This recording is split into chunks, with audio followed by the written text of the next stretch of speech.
Welcome to Through the Bible with Pastor Michael, a podcast from First Baptist Church in Mustang, Oklahoma. Here's Pastor Michael. August day 25, and so today we close the chapter on the book of Nehemiah, yet another book of the Bible we will have completed together. We'll take a few days off here at the end of the month. Encourage you to go back and reread any section that maybe you didn't fully understand, or maybe if there was a certain section you had to kind of speed through faster than you wish that you had, or perhaps there's a certain part that you want to go back and pray through or commit to further study. Take some time to do that. But let's look at the final three chapters here in Nehemiah, chapters 11, 12, and 13. 5 observations. Number 1, work begins to repopulate the city. So once they've finished so much of the work, but now we've got to get people back in the city, and so that work begins to repopulate it. Second thing we see connected with that is that the families are then selected to relocate. They're going to take a cross section of the families, so there's representation from all across the people there that have returned back home after the exile, and the families will be selected to relocate and be there inside Jerusalem. A third observation is that the details of the priests and Levites who returned from exile is given, as well as the procession for the celebration of the wall. It's hard for us to fully grasp just how significant it was for them to come back home and have a temple in disarray, have the walls in disarray. These were things that unified them as a people. These were things that spoke of their relationship to the Lord, of their protection as God's people. And when the temple is in ruins, it's a reminder of just how broken everything is. When the wall is in ruins, it's a reminder of how much threat exists against them.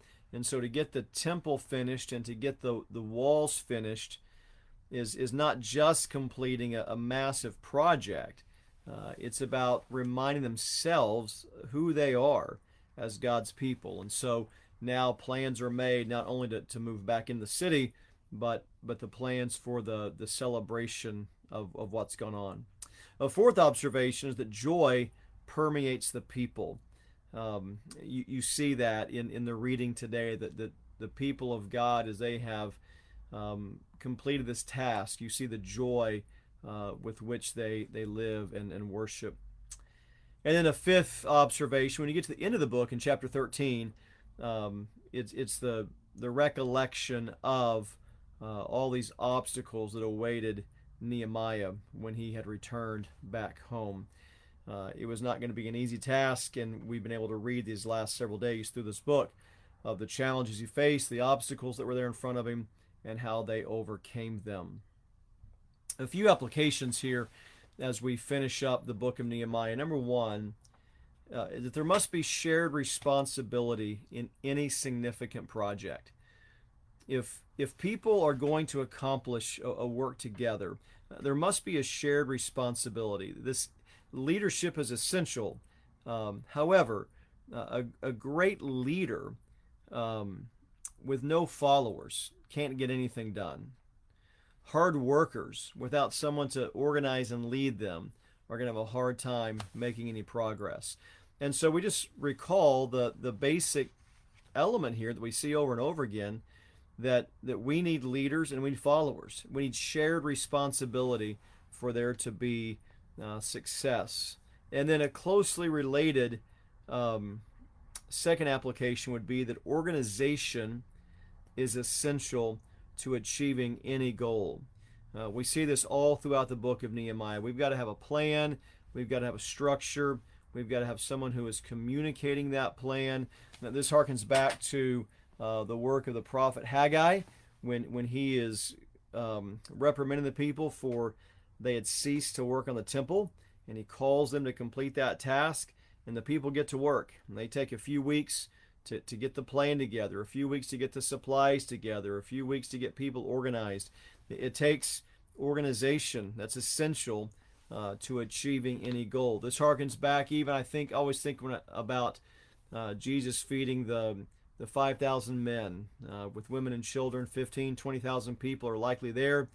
How do you just practically get that many people fed? Well, as we looked at back in the Gospels, when we looked through that miracle, Jesus had them sit in groups of 50s and hundreds. The disciples went throughout the people, helped them to get organized, get in a group of 50, get in a group of 100, be seated, get in these groups, these clusters, so that when Jesus performed the miracle with the food, the disciples were able to serve the people in a practical, organized way. And so organization is essential to achieving any goal. A third application we're reading today is that our worship should be joyful. Now, it's true. Sometimes you come to worship and your heart's heavy. That's life. Sometimes you're burdened. Sometimes you don't feel well physically. Sometimes you're just heart sick over a relationship that may not be right. Maybe you're just brokenhearted over the loss of someone in your life. Maybe you're brokenhearted because someone you care about is hurting and suffering. There are times we come to worship and we're sad. We're discouraged. That's part of being human. But even then, there is a sense of joy in knowing that we trust the Lord. There is a sense of joy that comes from reminding yourself that the Lord is in control. Our worship is joyful. Doesn't mean our worship is light. But when I say joyful, I don't mean that you're always clapping your hands and kind of lighthearted and everything is just perfectly good. Joy, it can exist in the midst of heartache. If you've ever been to a funeral of a Christian, a dear Christian saint, everybody knew that they loved the Lord, unquestioned. And that family sitting up there at the front during the funeral, maybe it's a time of a congregational song, and that family is sad and they're brokenhearted and they're in tears, yet they worship with joy because they know their loved one is with the Lord. It's a beautiful thing. When I say our worship is to be joyful, I don't mean light. I don't mean fluffy. I mean deep-rooted, deep-grounded joy that exists because of the truth that we know. And so when Nehemiah gets back to Jerusalem, there's all kinds of problems. There's all kinds of struggles. The task in front of him is quite challenging. And yet vision with what the Lord's given us to do, a sense of purpose, a sense of calling to do the Lord's work, that gives us joy that even when it's hard, and even when it's not going the way that we wanted it to, and even when discouragement or opposition comes, there still is a sense of joy as God's people worship. And then when we see the Lord complete the task, when we see the Lord bring victory with what we've done, then we're able to worship with exuberance. But the joy should be there regardless, whether it's a day of victory or even a day of struggle. Our joy is there because of who the Lord is. And that should be true in our worship. A fourth application is that leaders need unrelenting faith in God. Godly leaders who are going to lead God's people need an unrelenting faith in God. The faith to keep seeing what can be. The faith to keep believing in what God is doing. And one of the things that leaders have to do is to have a Christ-centered vision for what the Lord is doing. And we've got to keep seeing that. That's true in the home, where parents are teaching their children, praying for their children, and maybe the children aren't living as they should. Maybe they're going through a season of rebellion, or maybe if not rebellion, just living less than how God would want them to be. One of the things the parents do as leaders is they keep a vision in front of them and their children of what life can be like when that child truly follows the Lord wholeheartedly.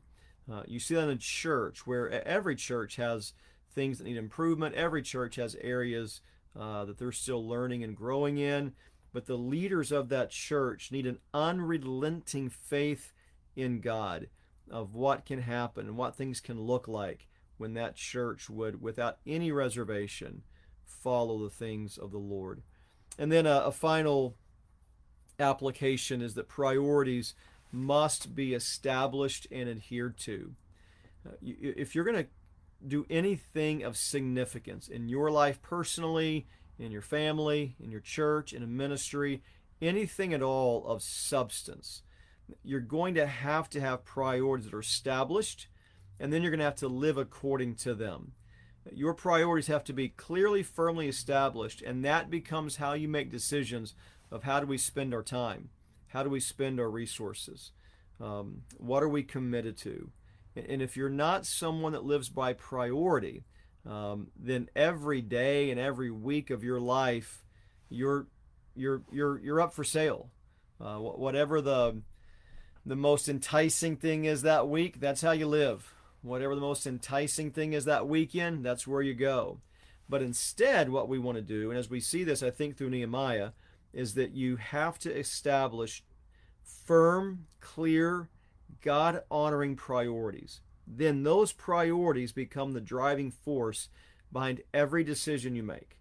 What you do day to day, how you spend your weekend, how you spend the resources of time and money, all of these things. It's not your life's not up for negotiation because you have established our priority are the things of God, and those priorities become the filter through which every single decision is made.